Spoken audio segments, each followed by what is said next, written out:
Hey peeps, welcome to another video. Today it is part 4 in the McCalls 7974 sew along, and today we are going to be doing a different bodice. So today I'm going to show you how I've raised up the front edge of this, or the front of this plunge on the neckline. Before it came down to the midriff, I've added 1.5 inches of extra length here.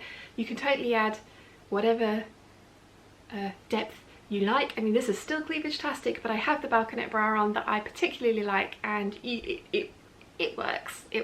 I'm also going to be showing you how to sew in the collar and how to sew in these sleeves with the little ties. So I'm showing you how to put together the entirety of this bodice from start to finish, including the drafting section of raising up the neckline. The rest of this sew along, I don't show you how to put the skirt onto this dress, but you can find that in part 3 of this sew along, and all of the videos to that will be linked in the description bar down below. So let's get started.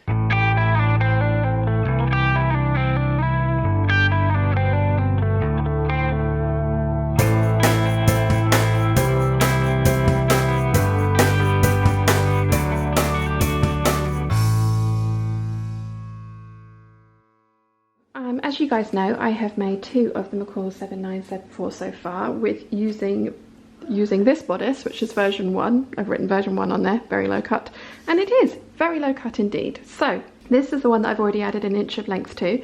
So I've traced that one off again, and I've written down all of the details for the bodice, and I am now going to raise up this front edge because for me this is just too low cut. It doesn't allow me to wear the type of bra that I like. Now I've made another one, which you'll be seeing the sewing process in the rest of this video. Whilst I like it, I do find that that one still is still a little bit low cut for me. So I've marked in my seam allowance around this front corner, and there is this match point, which is where the midriff matches the bodice, and this is where I want to raise it up from. This is the center front where it crosses over, but I want to raise it up from this point here, which means that I will need to add some more buttonholes and buttons to the top of this dress, but that's totally fine. So the center front is also marked onto the pattern, and I'm going to use that as my straight edge. And this time, the dress that you're seeing in this sew along, I added 1.5 inches of extra length. This one I'm going to add 2 inches of extra length. So I'm just drawing a line 2 inches up from that match point there. Okay, so this point up here is now our new match point. So we're going to add the 5/8 of an inch seam allowance along that line there. So we're going to have, rather than that curved front there, we're going to go straight up, and then we need to use our French curve, and we're aiming for this kind of area here. We're going to use our French curve to give ourselves a new neckline. So what we've done here is we've added 2 inches of length to this area, and as I say, we're going to need to add buttonholes in here. So the other thing that I want to do is I want to adjust my facing. So this is the original facing here, and what I'm going to do is I'm going to lay a fresh piece of paper over the top of this. I'm going to trace out this edge of the facing, the outer edge of the facing around there, and then I can lay the fresh piece of paper over the top and just put in that new piece of extra bodice that we've included there. And I'm going to cut this out. I am still fully lining this bodice, but what I'm going to do is cut the facing piece out of interfacing only, and I'm going to interface this part of the lining of the bodice, and that will just help us to reinforce this area here where we're going to be putting buttonholes in, and also to make sure that the neckline doesn't stretch out. So it is this is, I don't know if this is the correct way of doing this, but this worked for me. So I found the match point at the center, drew a line straight up along the center front, the amount that I wanted to add. I've then put in my new seam allowance this side, a new seam allowance in this side, and just drew in a new curve, and that will give me a slightly raised centre front seam with 2 extra buttons and buttonholes in there, and that will give me the coverage that I want. So I'm going to cut this one out. As I say, I'm going to trace out a new facing so that I can cut that out of interfacing only to reinforce that area, and then we can carry on with the sew along, which I will show you how to put in the collar and the sleeves.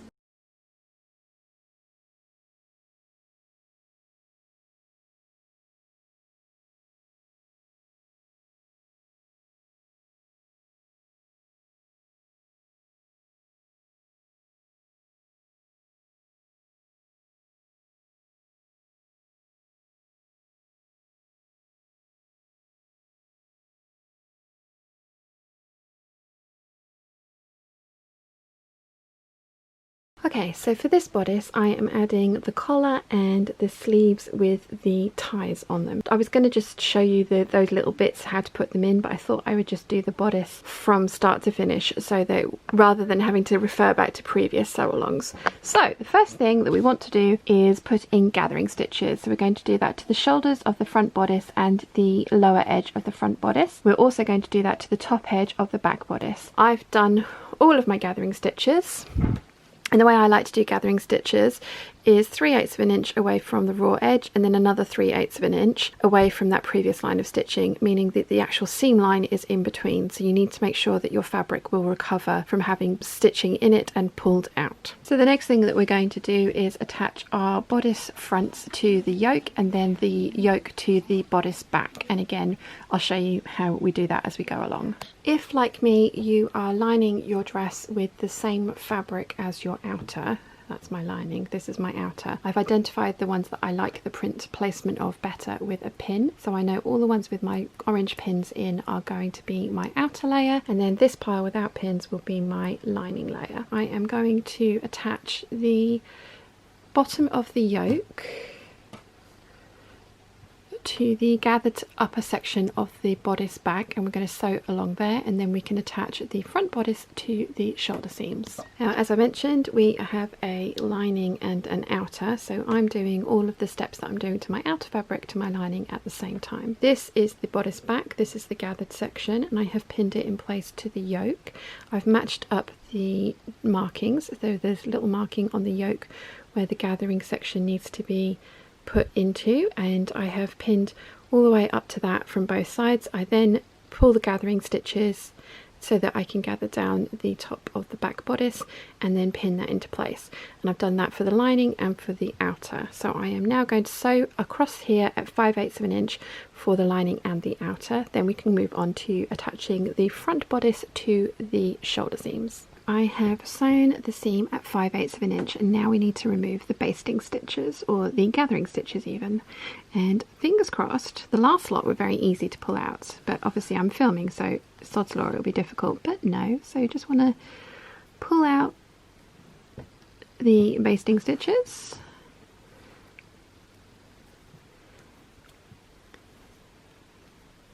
Get them gone.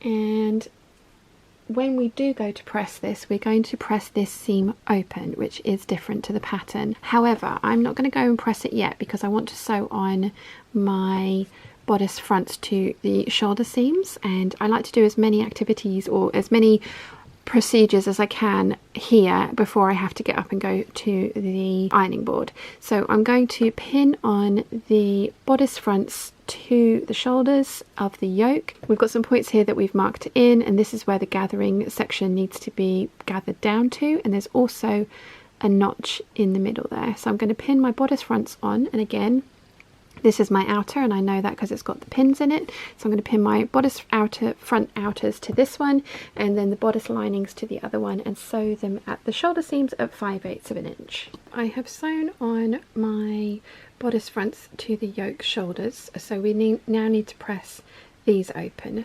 So, and then we can stay stitch the back neckline along this edge. I have pressed the shoulder seams open. I've also pressed the yoke to bodice back seam open, and I have stay stitched at 1/2 an inch all the way around the back neck edge. Next thing that we need to do is sew our collar together. We're going to pin the collar sections together, stitch, leaving the notched edge open, and we're going to sew all the way around that and then we're going to trim off the corners and the excess seam allowance so we can turn it through and make it nice and pointy. I have marked in my pivot points, so I've drawn my seam allowance in, which is 5/8 of an inch from this edge and 5/8 of an inch down from this edge, which just gives me my pivot point at the corners. And I'm going to sew up to about here, reduce my stitch length to 1.5, so almost to the pivot point. I'll take one diagonal stitch across the pivot point, and then with a small stitch length sew about an inch, then bring my stitch length back up to 2.5. I find that gives me nice pointy corners, and I will show you a close-up of what the stitching looks like when I've done it. But I'm going to sew all the way around this edge of the collar, leaving this edge open. I think you can just about see, so this is my regular stitch length, then I've reduced it here and I've sewn all the way across nearly to the pivot point, one tiny diagonal stitch that way, and then pivoted and come all the way down here and back to my regular stitch length. So I'm now going to trim really close to and then trim away all of this excess seam allowance so I can turn this around and have a nice pointy collar, and we will need to give it a press once we've turned it through. So once you've pressed it, you should end up with something that looks a little bit like this. Now the pattern does say to baste these two open edges together, and you can do that if you want to. I tend to be a little bit lazy and I don't worry about that step. The next step is to pin collar to neck edge of bodice, interfacing side down, clipping bodice where necessary, and baste. Okay, so I have my collar pinned in place. I found the centre point of the collar and the centre part of the yoke back, and I pinned that in place first. There are some notches at the front edge of the collar and also on the front edge of the bodice, so I've pinned those into place, and then I've just pinned all the way around. I haven't needed to clip into my back neckline, it's lying flatly already for me, but if you do, you can clip up to but not through your stay stitching. I'm going to sew this on at 1/2 inch, so I'm basting it into place because our seam allowance is 5/8 of an inch, but when we sew the bodice outer to the lining, that's when we will secure it in place properly. So I'm going to sew it on at 1/2 inch, and I'm going to sew it with the bodice side up and the collar side down, because this is the side that if it's going to misbehave and pucker, this will be where it happens. And if you have that facing up, you can usually control and make sure that there are no puckers that form in your stitching line. So I'm going to baste it into place at 1/2 inch, and I'm going to use the regular 2.5 machine stitch. I'm not going to be removing these basting stitches, so they don't need to be longer stitches like a normal baste. It's just to secure it into place for when we sew the lining to the outer fabric later. As you know, I am fully lining my bodice, so we can basically ignore all of these steps. So we're moving on to sewing on the midriff pieces, and again we're going to be doing it in a different manner to the pattern. So we're going to find our outer midriff pieces, and again, if you have a particular side of your print that you prefer, put a pin in it and mark that as your outer. Then we are going to sew that to the bottom edge of our front bodice, gathering in the gathering section and stitching that into place. We're going to sew a pair to the outer bodice and we're going to sew a pair to the lining bodice. Then we can attach everything together. I'm going to get all the different points marked, so I need to mark in my gathering points here. I think I've already put in the notches, but I do need to mark in these because I hadn't done that previously because I needed to iron on some interfacing, which would have got rid of the notches. So I'm going to do that, and then I can attach them to the front bodice lower edge. I have sewn the midriff panels to the upper bodice, and I have gathered in the gathering section to match up with the registration points on the midriff panel. Now I need to remove all of my gathering stitches, and once I've done that for all of the 4 different midriff parts, I'm then going to press the seams open. Again, that's different to the pattern, but it's because we are lining our bodice. I have pinned my outer bodice to my lining at the front edge, from waistband all the way around the neckline down to the waistband, and I'm going to sew that at 5/8 of an inch. Then I am going to clip into the curves, trim some of the seam allowance off at the corner points, then I can understitch that in place. So I'm going to sew this at 5/8 of an inch the whole way from waistband to waistband all around the neck edge. I have trimmed my seam allowance down to 1/4 of an inch. I have trimmed nice and closely to the pivot points. I have also notched the curved neck edge around here. So the next thing that we need to do is understitch, which means that we are going to stitch the lining to the seam allowance. We're going to finger press everything all of our lining pieces over towards the seam allowance and understitch that into place. And I like to understitch before I press because it helps me to press the garment in, or the lining inside of the garment. And I'm going to do a little bit and I'll show you. The other important thing to note is, because of the way we're going to be finishing this bodice, you want to start your understitching around about 1.5 inches away from the bottom edge of the waistband or the midriff panel, and we're going to stop 1.5 inches away as well, and that will help us create a nice finished edge later when we attach our skirt. I think you can just about see here the understitching, and as I say, I've finished it about 1.5 inches from the bottom edge, and this will help us to insert the skirt neatly later. So I'm actually going to sew up my side seams and then I'm going to go and press this. The other thing that you want to note as well is that you want to keep your collar over to the right side or the outer side of your bodice whilst you are stitching or understitching. So I've got all the seam allowance over here, but the collar is this way, so that's been nicely kept out of the way and will, when we press it, sit nicely against the neckline. So I'm going to sew up the side seams of the lining and the bodice individually now. Usually I would finish the armholes if I was making a sleeveless dress, but I am adding the sleeves onto this one, so I'm going to stitch the side seams independently of each other, so the lining and the bodice, to then base the armhole into place so we can then insert the sleeve with the French seam later. Okay, so I have basted the lining and the outer fabric together at 1/4 inch, and now I can move on to the sleeves. Now I tried following their instructions and I really didn't like the finish that I got. I'm sure I probably didn't do it quite right, but I just didn't like the finish that the bias binding gave me on that very, very tight arch. So I have actually cut out 4 sleeves instead of 2, and I'm going to line them because I think that's going to give me a neater finish around this edge, but we shall see. I'm really happy with how this has come out, so I am going to proceed with the fully lined sleeves. So what you want to do is pin them right sides together, and then you're going to sew at 1/4 inch around the opening. We're then going to trim this in half, so we have 1/8 inch of fabric left, and you're even going to snip into very carefully into the curve just to help that turn and press nicely. So I'm going to get this done for my second sleeve. Trimmed away the excess seam allowance. I'm not sure if you can see, but I have notched into the curves as well just here. So I'm going to turn this so it's now wrong sides together and then press this opening, and then we can continue working with the sleeve. It would be very easy to get these mixed up and sew them so that you had a pair rather than a mirrored set. So I have put in, again, my little trick, I've put in a pin on the outer sleeve. So I've done that for both of them, and I've got my single notch this side and my single notch this side, so I know I'm making a mirrored pair. So the next thing that we're going to do is actually skip ahead to sewing up the sleeve seam. We're going to sew those together at 5/8 inch because we don't need to French seam it because it's all going to be lined, so all the raw edges are going to be encased. So I'm going to sew those together at 5/8 inch, and we're going to need to do that 4 times. And we're going to bring the fabrics right sides together at the top, and then we're going to do the same for the underneath.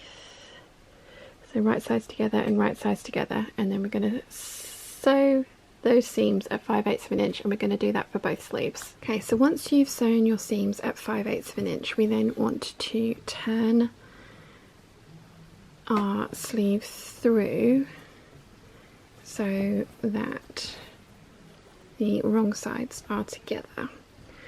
So we should end up with something that looks like this. So from here on out, we're going to treat this as if it was a single layer. So the next step is to run gathering stitches from large circle to large circle around the bottom edge near the keyhole opening that we've made here. So we're going to run gathering stitches from here all the way around to this side. We also need to put the gathering stitches into the top of our sleeve cap, and we've marked those points earlier.